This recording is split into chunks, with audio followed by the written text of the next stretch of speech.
Guys, if you're doing it all from working out consistently, tracking your macros, but you're still not seeing the results that you want, it could have to do with your metabolic flexibility. Lumen is here to help. Lumen is the world's first handheld metabolic coach with just one breath, first thing in the morning.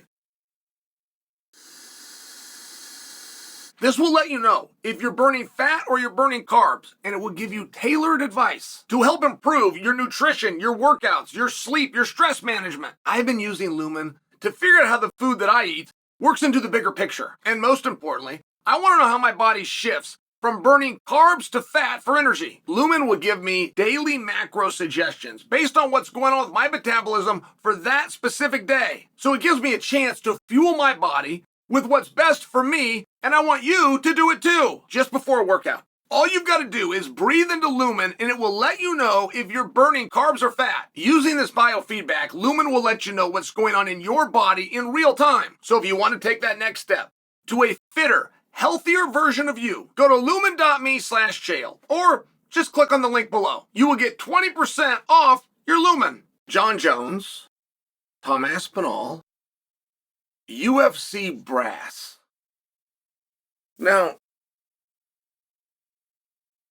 I'm a little old. I actually don't know what brass comes from. I know the expression. I'm familiar with it. I'm not sure what it's short for. I know it is to mean those in charge, and generally those at a company in charge. But I don't really know where the euphemism started. So typically, if we were talking about UFC brass, we would be talking about Dana White, and then we would just collect and bring somebody else along. In this case, I imagine that would be Hunter Campbell. So we've got the UFC brass, which from this point forward, we're going to refer to as Dana and Hunter. We got Aspinall and we got Jones. We don't have a fight. And we are only as good as the information that we are being given. I just have to remind you, slowly, calmly, and seemingly often, that this idea that Jon Jones will not fight Tom Aspinall, or that Jon Jones is the one holding up the fight with Tom Aspinall, that is not information that we've actually been given. That is information that we have accepted based on other information. There is nobody heretofore referred to as UFC brass that has ever supported a notion that they have called Jon Jones with the fight against Aspinall, had their ducks in a row, had the date, knew what the numbers would be, understanding the class is 265 and the rules are unified, never called him knowing when the press tour was going to begin or what city it would take place in. Are we going to start in Los Angeles and go out to Florida?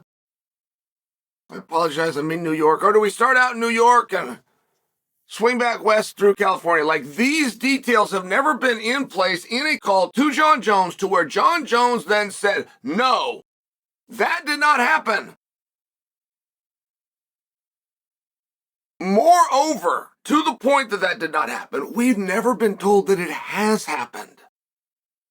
We know they want that fight. We know Aspinall wants the fight. And we know that we, the community, yet to have the fight. So we're happy to accept the idea that Jon is saying no. And I'm just bringing that to you just so that we're all square and level here. Now, Aspinall came out with another statement. Aspinall said, Jones doesn't have very many options. He said his phone would have whizzed across the room the night Pereira lost. Now, I'm left to guess what that's an expression for, but I assume Jon would have tweeted out something basically inviting or welcoming a match with Pereira, whether he meant it or not. He could have done that just to piss off Aspinall and or the brass, but either way, when Pereira lost, Jon's got to throw his phone because he doesn't need it for tweeting. That's how I interpreted that. But in fairness, it's yet another piece of the story that I don't have actual evidence of. But Tom does make a fair claim when he says Jon can fight me or retire.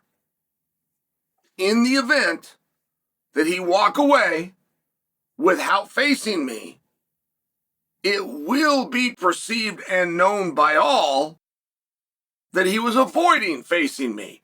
That's true. That's for sure true. The only way to get out of that fight would have been to announce prior to Jon's last fight that he was going to retire. Hey, listen, I got one more in these.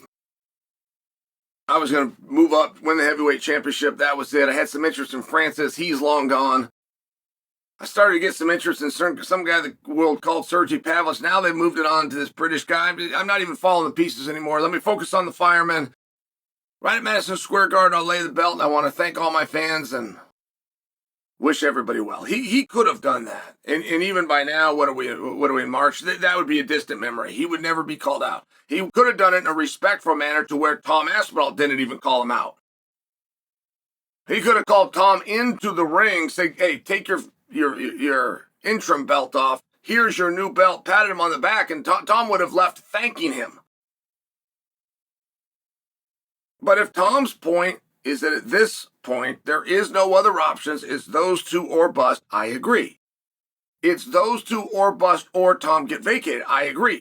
It's those two or bust or Tom get vacated while looking like he ducked Tom. I agree. We all agree. I just got to remind you for the 5th time, Jon has not said no. When Jon told us all he needed $30 million, we knew this was in jest. When Tom said, I don't care if I'll ever fight, right? When Jones said, I don't care if I ever fight Tom, we knew this was not literal. And we got him all the way from $30 million and all the way down from never fighting. We got him within 6 months. He'll fight him 6 months from 3 days ago if they would have just got the paperwork to him. This is just according to Jon.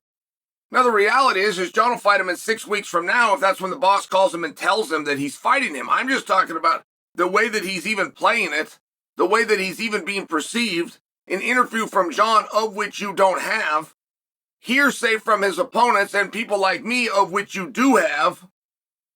It's very limited information, but my permission as the greatest insider in the sport,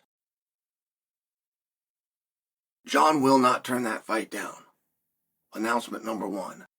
Jon has not been offered that fight. That's the monster in the closet that people don't seem to want to be true.